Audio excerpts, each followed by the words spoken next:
প্রিয় বন্ধুরা, চলে এলাম আবার একটা সুন্দর ভিডিও নিয়ে। দেখো, এখানে অনেকগুলোই বেশ সবজি নিয়ে আসা হয়েছে।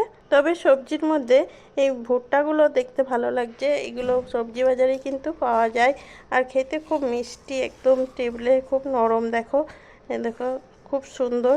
তো ভাবলাম একটু তোমাদেরকে দেখাই, খুব ভালো লাগবে। আর সবজিগুলো দেখাচ্ছি, সাথে দেখো এখানে অল্প সজনে ডাঁটা দুটো রান্না করা হয়েছে, আর এখন তিনটে রয়েছে।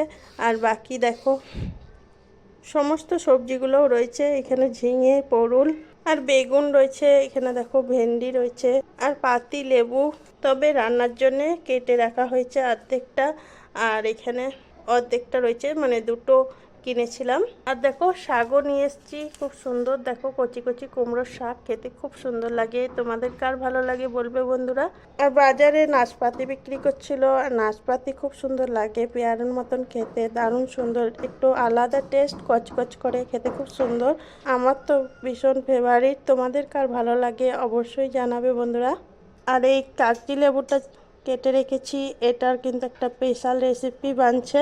তো বন্ধুরা চলো, স্পেশাল কি রান্না হচ্ছে তোমাদেরকে একটু দেখাই। এখানে তো ঝিঙে, পরুল এগুলো সবই আছে, কিন্তু এগুলো আজকে রান্না করছি না। আজকে সানডে স্পেশাল। দেখো চিকেন বিরিয়ানি হচ্ছে, তো চিকেনটা আগে থাকতে ম্যারিনেট করে রেখেছি। এখানে দেখো ভাত সেদ্ধ করে রেখেছি, আর ডিম আর আলু এখানে সেদ্ধ করে রেখেছি একটু নুন হলুদ দিয়ে। চলো তবে রান্নাটাও একটু শেয়ার করছি তোমাদের সঙ্গে, রেসিপিটা দেখতে থাকো বন্ধুরা। দেখো এখানে পেঁয়াজ ভেজে রেখেছি, বেরেস্তা বানিয়ে রেখেছি, আর এই কড়াইয়ের তেলের মধ্যে আমি চিকেনটা একটু ভেজে নিচ্ছি। ম্যারিনেট করে রাখা চিকেন আমি এখানে দিয়ে দিলাম, খুব কম তেলে তো বানাচ্ছি, তো এর মধ্যে কিন্তু হয়ে যাবে এই তেলের মধ্যে। মিনিট 10 এখানে চিকেনটা আমি ভেজে কষে নেবো মশলা সমেত। বাকি মশলাটা আমি দিয়ে দিলাম। 10 মিনিট নেড়ে চেড়ে একটু করে নিচ্ছি, একদম কষা কষা করে নিতে হবে। দেখো এখানে চিকেনটা একটু রেডি হয়ে গেল, তো কষা কষা তৈরি হয়ে গিয়েছে। তো এরকমই কষা কষা করে নিলে খেতে কিন্তু খুব সুন্দর লাগে।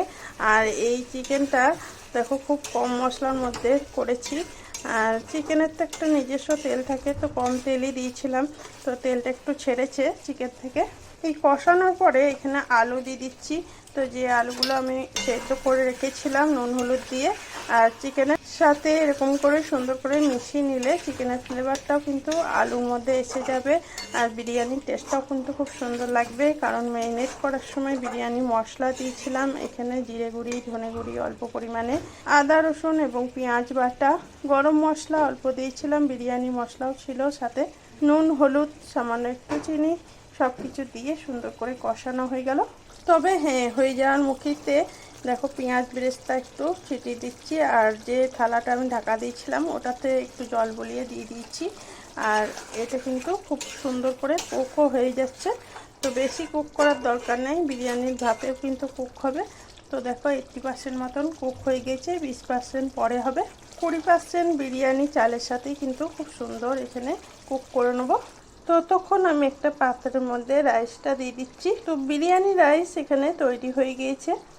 আমি অল্প নুন, গরম মশলা আর পুদিনা পাতাও দিয়েছিলাম, তো এটা দিয়ে খুব সুন্দর করে, আর লেবুর রসও দিয়েছিলাম।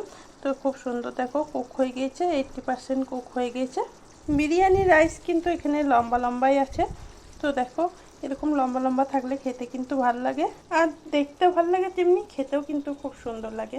এখানে আমি চিকেনটা নিয়ে নিচ্ছি কড়াই থেকে, তো এটার মধ্যে দিয়ে দিচ্ছি। এই নিচেতে দেওয়ার কারণে বাকি কুকটাও হয়ে যাবে সুন্দর। তো দেখো খেতেও কিন্তু দুর্দান্ত হয়। তবে হ্যাঁ, একদমই রিচ নয়, খুবই কম তেল মশলার মধ্যেই তৈরি করছি, এইটুকু মশলার মধ্যেই পুরো ভাতটা হবে। তবে হালকা হালকা খেতেও সুন্দর লাগে এই গরমের সময়। আমি এখানে ধীরে ধীরে পুরো ভাতটাই দিয়ে দিচ্ছি। এই ভাতের মধ্যেও গোলাপ জল, কেওড়া জল দিয়েছিলাম, আবার চিকেন ম্যারিনেট করার সময়ও দিয়েছিলাম, এতে করে সুন্দর ফ্লেভার আসে। একটা বাটি নিয়েছি, আর বাটির মধ্যে কেওড়া জল দিয়ে দিলাম 1 চামচ মতো, এখানে কেওড়া জল, গোলাপ জল, 1 ড্রপ এখানে দিয়ে দিলাম মিঠা আতর, খুব কম, সামান্য একটু কেশর। এবারে এটাকে ভিজিয়ে রাখছি। 10 মিনিট পর ফিরে চলে এলাম, কেশরটা এখানে ভিজে গিয়েছে, আর সুন্দর কালারও কিন্তু ছেড়ে দিয়েছে। এরকম জায়গায় তোমরা কিন্তু ফুড কালারও ইউজ করতে পারো, আমি এখানে কালার দিলাম না। তো তো কালার ছাড়াই তৈরি করছি। তবে হ্যাঁ, কালার না দিতে চাইলে ওপরে একটু গ্রেভি এখানে ছিটিয়ে দেবে। তো অবশিষ্ট এখানে গ্রেভি যেটুকু ছিল সেটা আমি ছিটিয়ে দিচ্ছি। এতে করে কিন্তু সুন্দর কালারও এসে যায় আর নুন মিষ্টির ব্যালেন্সও হয়ে যায়। এখানে দিয়ে দিলাম বেরেস্তা, পেঁয়াজ ভাজা আর পুদিনা পাতা। তো পুদিনা পাতা দিলে কিন্তু সেন্টটা খুব ভালো আসে, তার জন্য পুদিনা পাতা দিলাম। দেখবে অনেক জায়গায় রেস্টুরেন্টে দেখবে এরকম পেঁয়াজ দিয়ে দেয়, আবার এর উপরে ধনে পাতা এবং পুদিনা পাতা দিয়ে থাকে। তো আমার কাছে পুদিনা পাতা ছিল, পুদিনা পাতা দিয়ে দিলাম। আর লঙ্কা দিয়ে দিচ্ছি, কাঁচা লঙ্কা, আমি ফাটিয়ে দিচ্ছি না, ঝাল বেশি হয়ে যাবে। তো এখানে গোটা গোটা দিয়ে দিলাম ফ্লেভারের জন্যে। তবে হ্যাঁ বন্ধুরা, হায়দ্রাবাদের বিরিয়ানিতে কিন্তু মাস্ট থাকবেই পুদিনা পাতা। তো দেখো এখানে ভাপে হতে দেবো। আমি এখানে গ্যাস ওভেনে বসিয়ে দিয়েছি মোটামুটি 20 মিনিটের জন্যে, 20 মিনিট এখানে হতে দিলাম। একদম লো ফ্লেমে হবে আর 10 মিনিট রেস্টে রেখে তারপরে খুলে দেখাচ্ছি তোমাদেরকে বিরিয়ানিটা কেমন হয়েছে।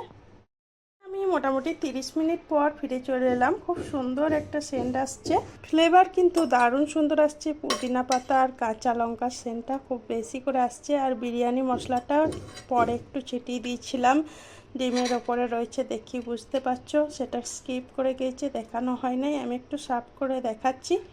তো একটা প্লেট নিয়ে নিয়েছি, একদম সিম্পল ঘরোয়া বিরিয়ানি। এখানে ডিম আলু সব কিছুই রয়েছে, আর চিকেন বিরিয়ানিতে তো চিকেন থাকবেই। তবে বন্ধুরা তোমরা একবার এরকম করে বানাবে, সিম্পলভাবে ঘরোয়া বিরিয়ানি, আর খেতে ভীষণই টেস্টি। আর চিকেনটা একদমই জুসি, দেখো খুব সুন্দর ভেতর পর্যন্ত কুক হয়ে গেছে। আর সব থেকে বড় কথা, তেল মশলা খুবই কম, ঘি তো দিয়েই নেই, একদমই ফ্যাট নাই এর মধ্যে অত, একদম কম তেল মশলা আমরাও খাচ্ছি। তো দেখো এখানে রায়তা বানিয়ে নিয়েছি, এখানে দেখো রয়েছে শসা আর লঙ্কাও আছে, লঙ্কা কুচি, আর তার সাথে এখানে দিচ্ছি পেঁয়াজ। পেঁয়াজ দিলে খেতে খুব সুন্দর লাগে। চাট মশলা, টক দই সব কিছু দিচ্ছি। তো টক দই দিয়ে কিন্তু চিকেনটা ম্যারিনেট করলে খেতে ভালো হয়। আর এদিকে রায়তাতে দিলেও কিন্তু খুব সুন্দর লাগে, রায়তাটা সুন্দর তৈরি হয়। চাট মশলা দিয়েছি, নুন আর চিনিও দিয়েছি। তবে এই বিরিয়ানিটা রায়তা ছাড়াও কিন্তু খুব সুন্দর খেতে লাগে, তবে রায়তা দিলে খুব সুন্দর আরও একটু ব্যাপারটা জমে যায়। তো দেখো খুব সুন্দর তৈরি হয়ে গেল। তো বন্ধুরা, বিরিয়ানি রেসিপি তোমাদের কেমন লাগলো অবশ্যই জানাবে। সবাই খুব ভালো থাকবে, সুস্থ থাকবে, আর ভালোবেসে সবাই লাইক কমেন্ট করতে কিন্তু ভুলবে না। তাহলে আমি যখনই তোমাদের কাছে ভিডিও দেবো এরকম ধরনের তোমাদের কাছে সবার প্রথম পৌঁছে যাবে।